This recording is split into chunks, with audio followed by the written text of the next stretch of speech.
Frank, let's talk about something old that's new again because I'm excited about it, which is Amazon. What? You can't be excited about Amazon. That's like being excited about a piece of grass. Though I guess maybe that might be worth it. Okay, before I diverge, why are you excited about Amazon? The Amazon App Store. Oh, the thing I keep saying I should get my apps on and make sure my apps are on, but my apps aren't on. Yes. That store? That store, yes. Okay, so when we think about Android development, it's very unique. When you think about iOS development or Windows development or Mac development, the part there is like you ship it to an app store. But for Android apps, there's a plethora of different app stores that you could ship your app to. The main one is Google Play, which we've talked about, and where all of my apps and your apps exist today. However, there are these Amazon devices. I don't know if you've heard of them, Frank Kruger, called Yeah. Fire devices, and they're tablets, and bajillions of people own these tablets. And you want to know what else, Frank? Also, Hmm? bajillions of people own. He's looking at me for people not watching. Windows devices. Oh, okay. Well, And yeah, that's probably more than a bajillion, but yeah, okay. did you know that if you have your app, your Android app, on the Amazon App Store, it can be on all those Fire devices, and also it could be on all those Windows 11 devices because you can install Android apps through the Amazon App Store, which is on Windows 11, which is something that I just did, Frank. Okay, so that's why it's new to you, James. That's why we're talking about, because I swear we talked about this a year or two ago. Time has no meaning anymore. We never talk about anything. And sadly, I kind of forgot, but I was thinking I should look into this. I'm very curious what the experience is like because an Android app is very different from a Windows app. And as native UI app developers, I'm really curious in how it how they feel, how the app feels under Windows and all that kind of stuff. But maybe first we need to backtrack a little bit. You said there was a plethora of stores. What other stores are there? Because I'm a big dummy. I know about the Google Play Store. I did know about the Amazon store. Can you just name one or two others just so I don't feel like a big dummy anymore? There's a Huawei store for Huawei devices. Okay. And then there's probably other Is there a Samsung ones. store? There's always a Samsung store. I think there might be a Samsung store as well. Yeah, there you go. So does Samsung? Does Okay. Google have a product? Because Samsung probably has something very similar to it. Okay. Anyway, just I was just curious. What other stores? What other markets was I losing out on? Okay, so Yeah. totally losing out on Amazon because I never wanted to read the docs to see how to submit to them. I believe I signed up for a developer account and everything, though. Maybe I even got into the console. So let's start there. What's the developer console like? The developer console is pretty. It reminds me of Google Play from 5 or 6, 7 years ago. Like very simple, which I like is a good simple. thing. It should be simple. Yeah. Amazon product pages aren't known for being great. So I think simple's good in this case. It's very simple. You create a new app, and when you go into an app, it has here's the current version, add a new version, live app testing, so manage test users, in-app purchases, app services. So app Ooh, services would be real-time notifications, maps, single sign-on, device right. messaging, login with Amazon, and promotions, and that's it. Nope. I mean, it's more than I was expecting, but I guess in-app purchases are table stakes. They've been running this store for a while, so they must have Yeah. had all that integrated. I remember the old problems with like being off of the Play Store were like Google Maps. Do they have? So you said Amazon has their own mapping service. That's roughly it. That's Yeah. blowing my mind itself. I didn't know Amazon. I wonder where they're getting their data from. Well, let's specifically talk about that because you could just take your Amazon or your Android app and shove it into a release. However, there are things just aren't going to work. It might work, right? If you did File, Hello, New World and submitted that app, or let's say you did Yeah. a to-do app, right? Or let's say you Hmm. did my Animal Crossing app, which just talked to web APIs in the back end, right? Yeah. It's just an Android app. It doesn't use any services. It doesn't have any sign on. It doesn't have any push notifications. It doesn't have in-app In-app purchases. It's purchase. just here. It's an app. It's a paid. It's a paid app. Frank loves paid apps. Imagine you have an app that's paid, like an app like iCircuit, Should and be. it's not doing anything besides being a wonderful app that you pay money for and you get a thing. You could take that app today, as long as it doesn't use any Google services at all. And you shove it into the Amazon App Store, and boom, it just works. And it'll That get approved. You resubmit it, and you're good to go. Okay. Well, we got to talk about the submitting process, but I mean that sounds fine. I was hoping for that, and that's why I generally had the policy, especially around iCircuit, of no dependencies. So that's the way I live. So I'm pretty sure my app would go over pretty well, pretty well. I do worry about some things though, like the skinning of the apps and everything. But I guess the skinning of androids are wild and various throughout the world, and I don't test on a million devices anyway, so they'll probably be okay on the Android devices also. And by the way, I never did comment back on this because you moved along. I love me Fire devices. I'm a big Fire device fan. I have a couple over here, and I used to give them as gifts all the time until I realized a lot of kids already had Fire devices. So then I wasn't able to give Fire devices as gifts anymore. So now I got to Yeah. find a new product. And I'll say this, like taking that, let's say you just have an APK or an Android app bundle, an AAB. Both of those formats are supported, which is great. And you don't need to sign it or do anything. They'll re-sign Okay. everything. They manage it just like Google does, which is a big improvement. Done. So you Um, upload it unsigned. They don't even check your developer signature. it says here that they're just gonna re-sign it. Doesn't matter. Okay. It's less secure, but it's easier. So great. They got it. Doesn't even matter.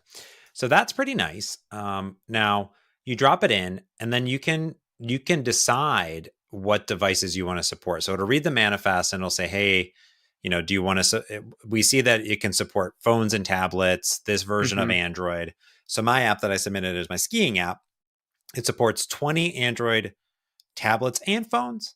It says Okay. 11 that are unsupported, probably because they're older versions of Android that I don't support. It does not support Fire TV or automotive because I don't have that in the manifest. Let's get technical for a minute. How do you declare your minimum version? You're declaring a minimum Android version, I assume, not Fire version or anything like that. That is correct. In the Android manifest, which actually it shows you in the portal, Mhm. which is a nice feature, it'll show you what permissions you need. And then additionally, it will show you in the Android manifest, there is a minimum SDK version. It says Fire TV devices are based on Android level 22. Fire 22. OS 6 is based on level 25. And then some other min SDK. So mine is 21, which is almost all of them. Oh, So these are like real old that Fire must be devices. real old Fire devices. Yeah. Okay.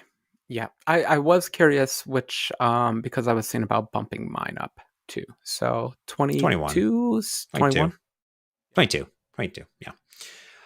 And then there's this thing which is non-Amazon Android devices, which is fascinating. It says 100 plus supported, 112 unsupported, because the Amazon App Store, like I think it ships on devices that don't have Google Play type of thing. They're not Amazon devices, but they might be like little set top boxes or like little tablets or whatever.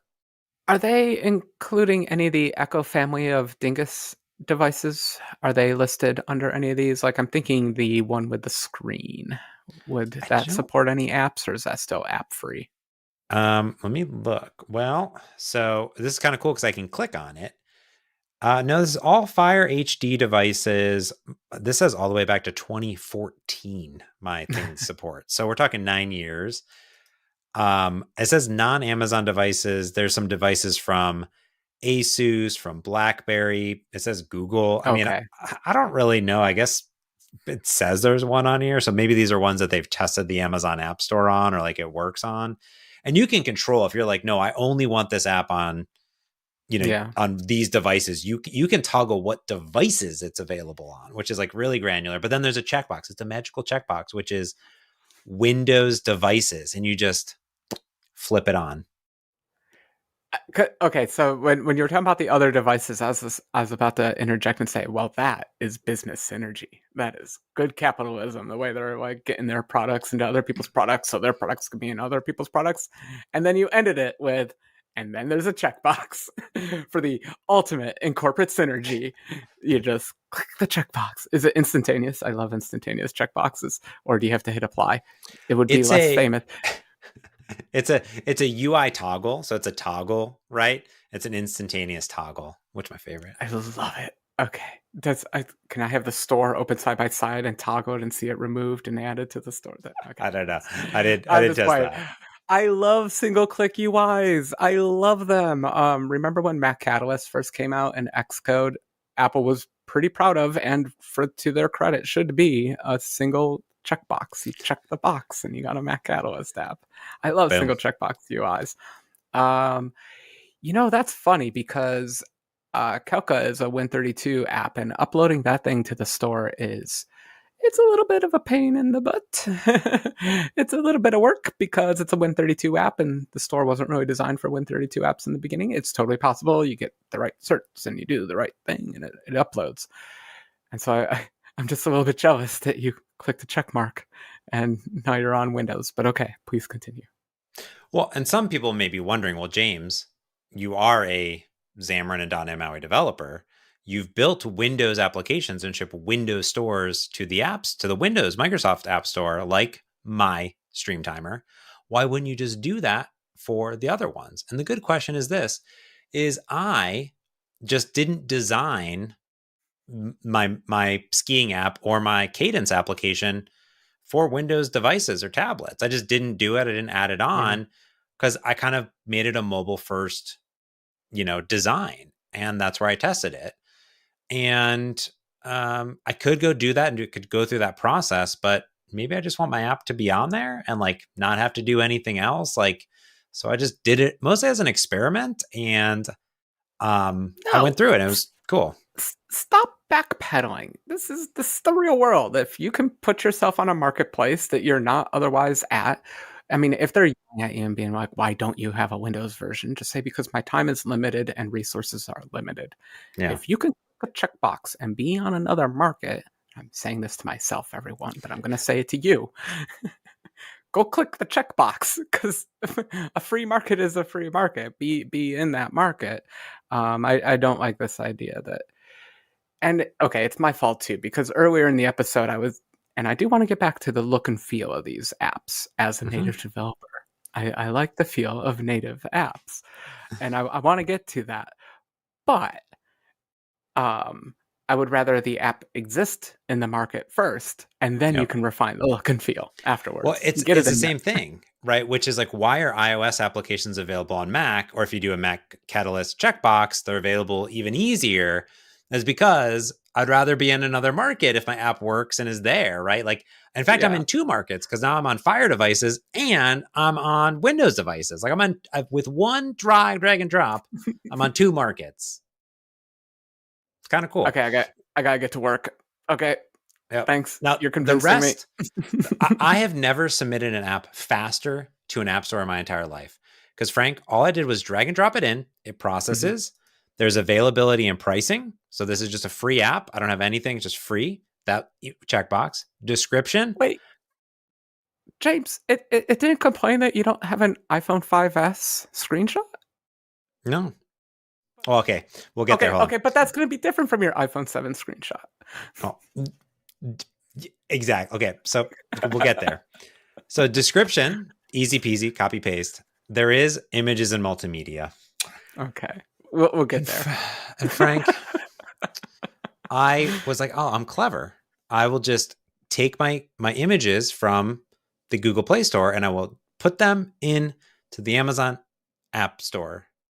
Clever? Because They're Android apps. I Yes, and this is also going back to what I said. Like when I think of the Fire UI, it's and no shame, it's a very simple UI. I like it because it's clear. Like Yeah. uh, that might also be my fault. I keep buying the kids editions of these things, but I like them. It's a solid gray rectangle with a solid blue rectangle at the bottom. You know what's a button. You know what's a text box. I like the nice simple UI. Yeah. Um, that's kind of what I always imagine UIs in Android looking like.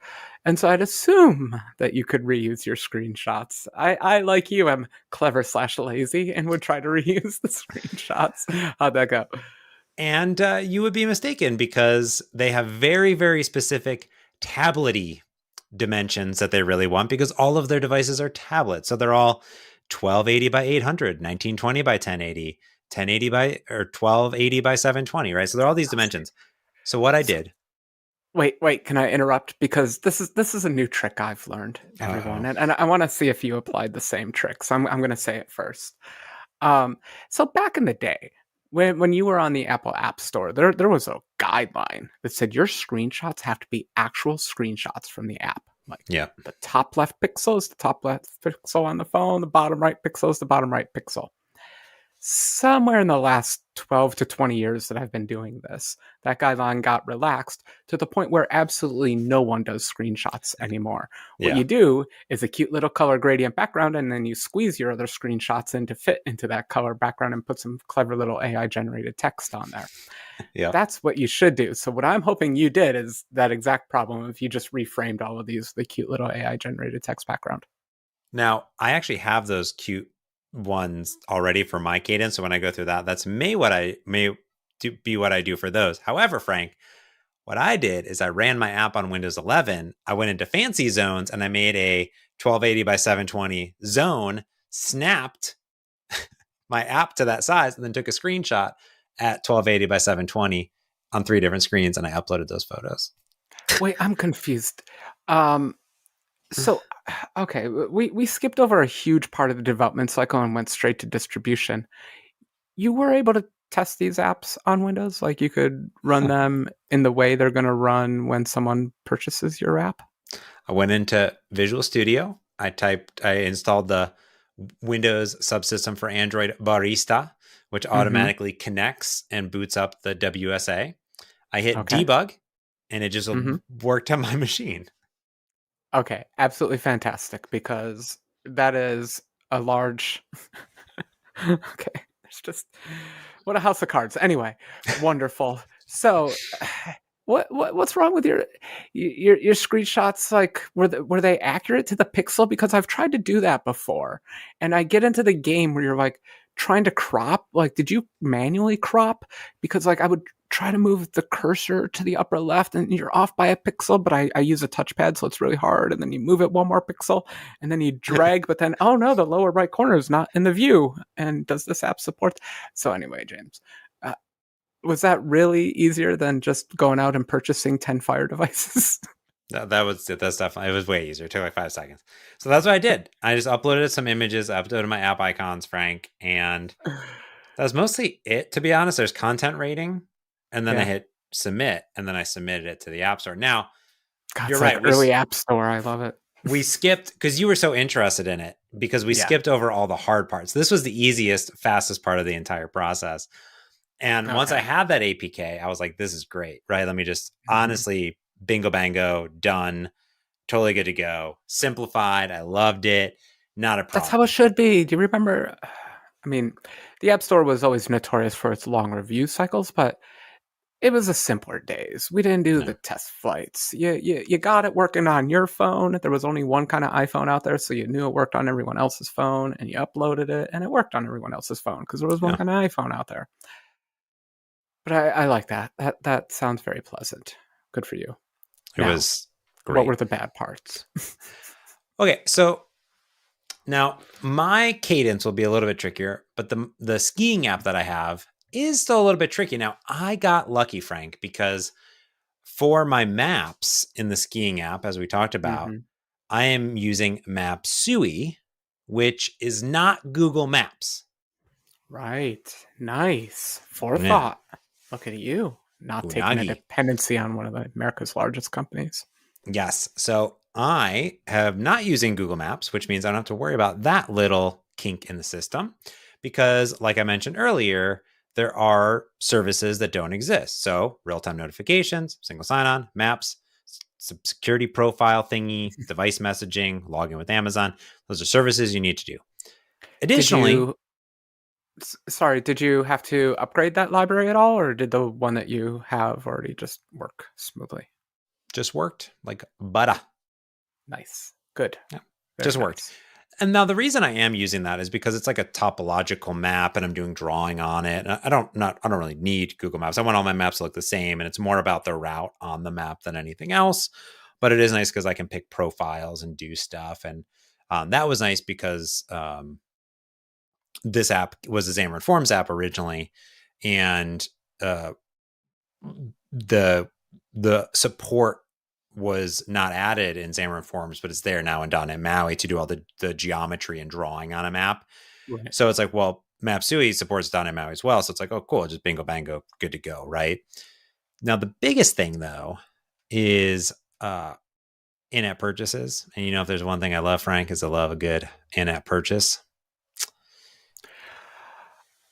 Well, okay, I like in-app purchase. What I don't like about in-app purchase is testing. Yeah. So I want to know how the testing process goes with this because for me, I write in-app purchase code once every 2 years and always manage to completely forget it by the next time I have to write it again. Um, that's writing it. I mean testing.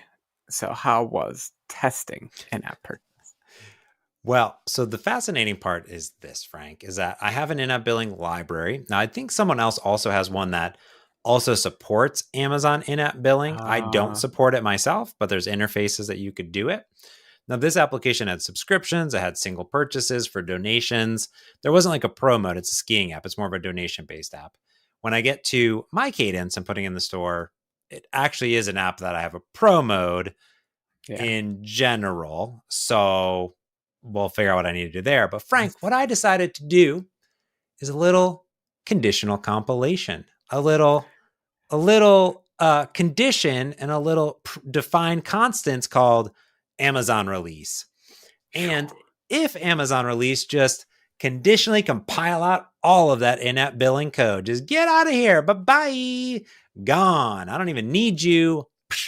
So, okay, so I cheated Frank because this app, I just stripped out all the in-app billing and I decided for this release, I'm just going to get it onto the App Store. It's Okay. free.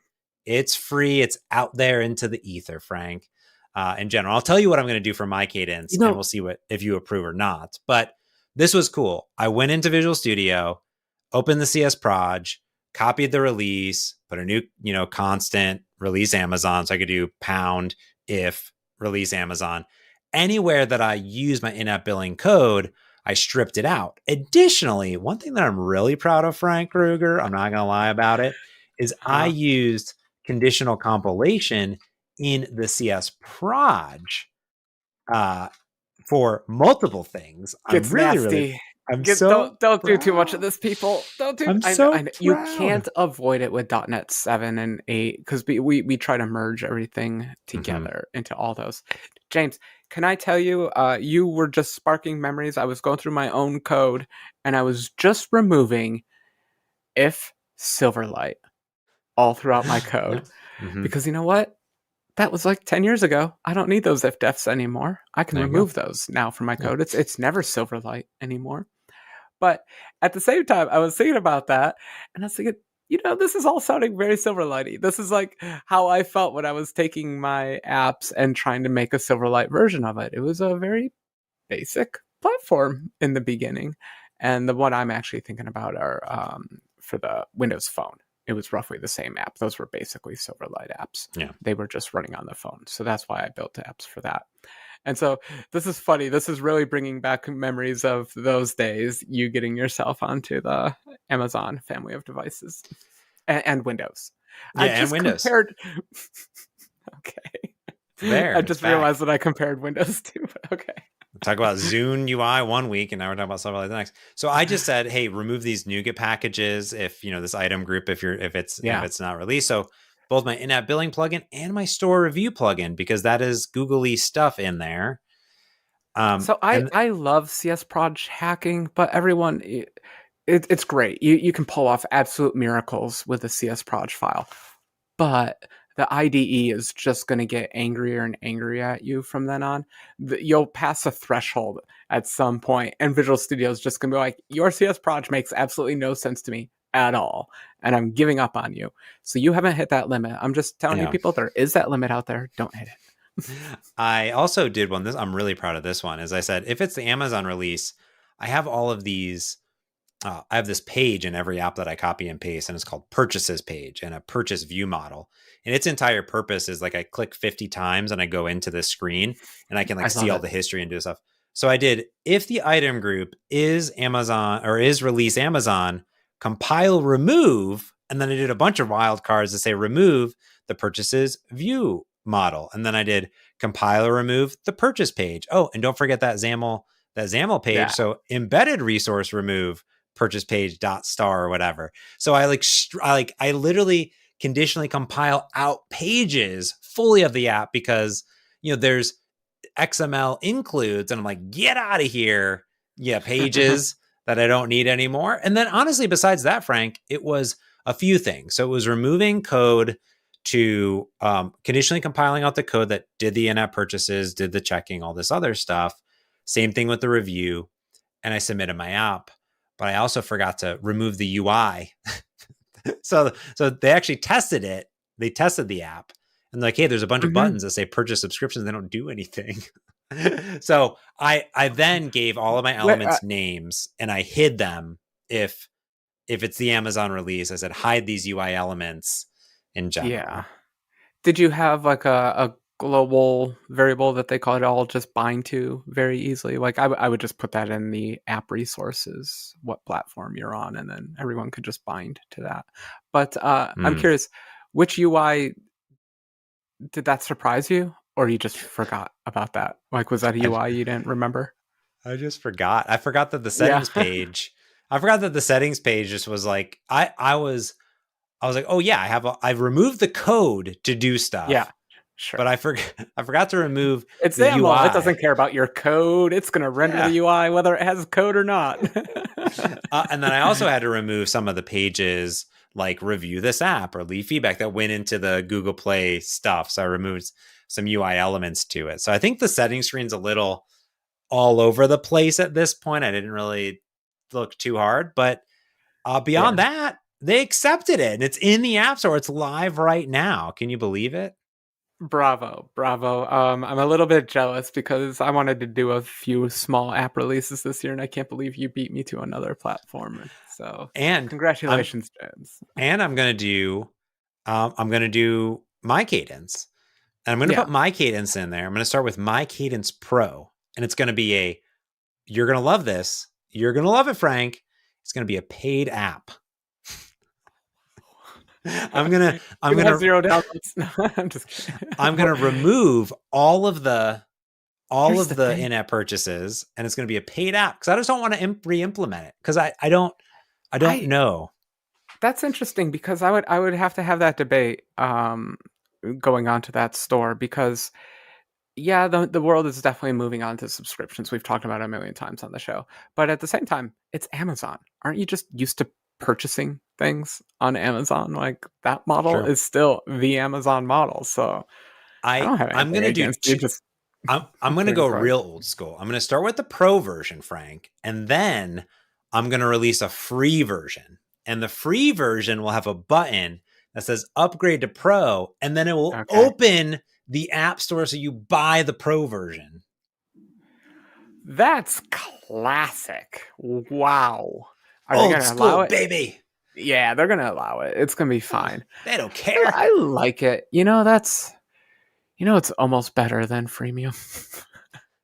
Like, well, you end up with two apps. The big problem is if you had data in the apps, you'd have to find a way to share the data. But like even on Apple, you could do it all in an app group if you designed it in advance and thought And about I it. have export import. So they could just export the data and import the data. I was a little bit worried about your Bluetooth for that one, but then I was thinking about it. No, it's that's an Android library, right? That has nothing to do with the store or the UI or anything. So, and here's the cool part. And I haven't tested the Bluetooth yet, but I have to imagine it's going to work because I've tested a lot of APIs on Android hmm apps running on Windows, like opening the maps, the connectivity, yeah, geolocation. These all work seamless. So it's like the Windows subsystem for Android, if it has somehow. it, it'll Yeah. work. So it should work. I'm excited. I don't even want to think about how the hardware abstraction layer for that thing works. That just boggles Yeah. my mind. But we'll assume it just works. I mean, Yeah. somehow, like I don't know. I've used virtual machines for years, like, and those have always been able to talk USB or whatever and tap into the Yeah. operating system, so it makes sense. Still, it's surprising. That's gonna be super cool. Because honestly, there just aren't that many Bluetooth Windows apps Yeah. because many Windows devices have the Bluetooth. Um, is it more common now? Do you think? Like, I guess all the laptops probably have Bluetooth. Do the Yeah. PCs have Bluetooth? My computer has it right here. PC, Yeah, PC. It's built desktop. into like the Wi-Fi chips all now. It's all That's integrated on the nice. Mobo. Yeah, it's Good. all there. Okay. Yeah. Neat. Neat. So the app has a chance. So we skipped over one other thing. It's just been at the back of my head. How do your apps show up in the Windows Store? Because I made us jump straight to the developer console on the Amazon side. I'm Mm-hmm. curious how that translates on over to what it looks like on It's a good Windows. question. I don't know. so so that's a good question, and I'm glad that you asked. Now, I believe I don't I'm going to test it right now. So, my app is available in live and it should be there. This is live, everyone. I'm very excited. Are you purchasing your own app? Oh no, I this one's free. I just typed in the ski app that I have for Meisner. Well, cool. Okay, so this is cool. It just shows up and it says get it from the Amazon App Store. So there must be some synergy between it. So when you enable it, you basically sign into your Amazon account and then it installs from the Amazon App Store. So if you Okay, go to so that was purchase the it and thing do I was stuff. wondering. I was curious if they were going to like embed a web view or something into the Windows Store, but no, they just tell you, is there at least a button that'll kick you out Yeah, to it? there's a button and it launches the Amazon App Store and then opens your app and then you install it because the Android apps are installed there, but at least there's synergy between them. So it seems like hmm the compatible apps from the Amazon App Store are at least indexed into the Microsoft Store, which is nice. Great. So I was amazing. table stakes a little bit, but I was. That's good to hear. Because Yeah. otherwise, I mean, that's the whole point is to be in that marketplace, right? I mean, could talk about users and you want to make the world happy, but marketplace, you want to make sure that uh, your beautiful ad copy, your not AI written ad copy, is available on the Windows Store. Did all It's your installed. screenshots show up? All They of them? did. They did. Neat. They did. Now, here's Full the circle. They full started on circle. Windows and got all the way back to Windows. All the way back. Now, you did ask something interesting, which was, hey, Amazon devices, they have a different UI look and feel. And same with Windows. There's a whole, Windows Yeah. apps look all different. Like, how does your app look? It looks like an Android app because it Yeah. is an Android app. Is there a So back button and a home button? None of there those, is, right? there's a There back is. button on the top left. Yeah. Does it start out in portrait or landscape? It starts out as a like square Square? ish, like a window. Guess that's a compromise. They couldn't decide portrait or landscape, so they went It's kind of like square. a square. But Do you if have a you are small screen? Was using that a small screen? No. no, it's just like wide, No? ultra wide Okay. screen, just window. Just testing, just checking on you. And if you have multi-window support as well, which things support like Maui and stuff, it'll support multi-window stuff. I think because when you run Android apps on a Chromebook, that's how they sort of start. They sort of start in a tablet-esque view in a way. And in fact, the Amazon App Store tells you to, and the Windows documentation also is like, hey, you should optimize for tablet because just like Yeah. Apple does, right? They're like, Yeah. hey, you can run your iPhone app, but really you should probably optimize it for the tablet Oh yeah, to huge, run on Mac especially on the Catalyst. Apple side. Like Yep. going from iPhone to iPad these days is crazy. Like there's so much extra stuff you have to do in iPad, and the architecture of your app can be wrong. So you just start tablet focused, and that's good. Yeah. I mean, in the Mac Catalyst world, I mean, this is basically the Mac Catalyst of Windows now. Yep. Since we they promised this for Windows Phone apps. Remember, they had like a Unity mode or something. Oh, it was going to be wonderful, but we never got it. So I guess we're just going to have to be happy with Androids on Windows. Um, the good news is, since you are conditionally compiling, you could refine the UI. I hate that there's a back button though. That would be a Yeah. nice way to figure out if you could get rid of that. Just Android has it. Now, I will tell you this really quick. I want to mention you asked about the Echo Show devices, and technically, the Echo Show devices run Fire TV. So, if I made my app TV compatible, they would be on the Echo Show. So why wasn't it TV compatible? Or is it just a I, different SDK? I think in the manifest, you need to define something, Okay. Might but be worth doing. There's a lot should of TV devices out there. it should all work. But I do feel like if I'm doing a TV app, like I know. I should use TV look and feel and But controls and testing. for your skiing app, I think that would look great on a TV. Yeah, maybe. No? You don't have enough I don't pictures? know. You need more pictures. I'd have to test it. I guess I'd have to buy an Echo or a Fire TV. Chromecast. I'm all over the place. Fire TV. Yeah, Fire TV stick thing. There you go. Stick Anyways, I thing. think it's pretty cool. I will report back on my Cadence app progress and how that goes. But I think it's just going to work, and it's not bad. Yeah. Yeah. And thank you for this episode because I'm kicking myself and I'm going to be right behind you, buddy. I'm going to be on that store too.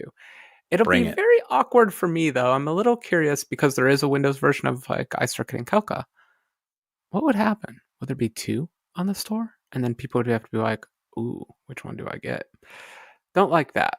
So have to Well, think that in through a your little bit. case, in your case, you might submit it to the Amazon App Store, and then you might just leave the Windows unchecked. Yep, you're right. Okay, good enough. I But just if yeah. if they buy It's, it, if they buy it, then they get it in two places. then they have two versions of my app that are slightly different. It's gonna be Yeah. But hilarious. they could buy it on the Fire tablet, and then they would also Mhm. get the Windows version paid for because it's tied to their Amazon account. Because it's the same app, right? It's Yeah. the same app Okay. on Windows and in this. So if you bought it on one, you get it on both. But not if they're separate entries in two different stores. Exactly. No, I'm Then saying if they yeah. bought the Yeah. Android version of it. Yeah. This question's gonna be a little more vague, so I apologize. But Okay. Android subsystem for Windows, what kind of hardware does that run on? Does that run on most things? I mean, as long as you can run Windows 11, it runs on all that hardware, or are there other devices that doesn't? Yes, it is on Android 11. Or sorry, it's on Windows 11. It's running Android version 13 is what it's based on of. There's a bunch of release notes. And specifically, it is available on all Windows 11 devices, Okay. but only in select country, but it is a growing list Oh, of countries. interesting. Okay. Yes. So if the computer's good enough to run Windows 11, it can run these things. Got it. Yes, that is correct. Okay, so it says it needs 8 GB of RAM. It needs an SSD, solid state drive, or SSD recommended. Those are the same things. Recommended. X64 or ARM64. And Both. Okay. it needs a machine that in virtualization is turned on, and that's it. And then it's just specific countries, but they have opened it up to a lot more countries outside the US. So It'd be that is fun. for sure. You only ship a ARM version of the app. What kind of APK did you upload? Was it just ARM 7, ARM 64. No, it's ARM 64. Did you have an Intel in there? I did. Did I have an Intel? I did not have an Intel in there. No, I just shipped an ARM Okay. version of it. So, And the computer you're running it on is Intel, so they're at least doing some emulation. That's fun. yep. Yeah, both. So I have an ARM Windows device and a non-ARM Windows device, and they Yeah, both work great. cool. Because I think of it like this: is like when you, I guess when you run the Android emulator, it's the x86 one, but Yeah, then it's not running on an emulator, right? It's running on the Windows subsystem for Android. So yeah. it's like running Androidy things. I would be interested if I guess if I didn't really read it, but I guess I should I should test Well, x86 ones. But the yeah. default out of the box is not to ship x86 Android apps at all. So they're just ARM devices. So I Okay. must just run them. Just a sign of the times. It's just weird. ARM 64 has become the lingua franca of apps. Yeah. I like it. Yeah. Anyways. I'm assuming, like Rosetta, they just recompile it at some level and stash it away. It'd be fun to dig into the actual subsystem with WinDebug and get into the kernel debugger and see exactly which instruction set it's executing the app under. I'm sure someone at Microsoft could tell us. I am. That's one thing I don't know. I'm really, really interested in. So, anyways, there you go. Yeah, let me see. Install. It must just be. Well, you would assume on Yeah. ARM it would run the ARM, but you never know. These things are crazy. Yeah. I just, whatever I had, shipped it. It went, did the things. Anyways, I think it's pretty cool. Congratulations on the app release. That's number one.